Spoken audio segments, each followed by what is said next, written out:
Hi, hello, வணக்கம் நண்பா. ஒரு நல்ல விஷயம். நம்ம பித்ரு தேவதைகளுக்கும் அமாவாசைக்கும் என்ன சம்பந்தம் இருக்கிறது தெரியுமா?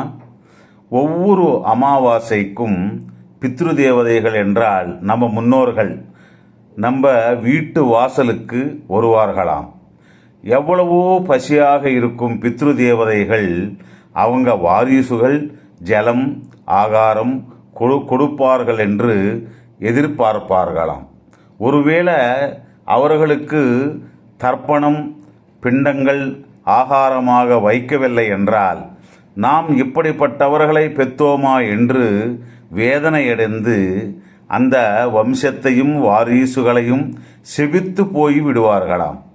அதையே அந்த பித்ரு தேவதைகளுக்கு திருப்தியாக ஜலம் ஆகாரம் தர்ப்பணம் செய்தால் அவர்கள் மிகவும் மகிழ்ச்சியாக சந்தோஷமடைந்து அந்த வம்சத்தையும் வாரிசுகளையும் ஆசீர்வதித்து போய் விடுவார்களாம்.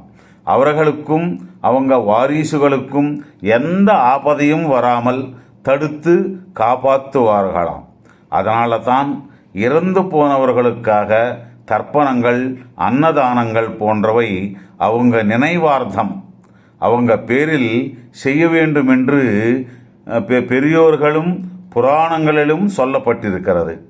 ஆகவே அமாவாசை அன்னைக்கு மட்டும் கண்டிப்பாக உங்களால் முடிந்த அன்னதானம் முன்னோர்கள் பேரில் தவறாமல் செய்து அவர்களுடைய ஆசியை பெற்று நலமுடன் வாழுங்கள்.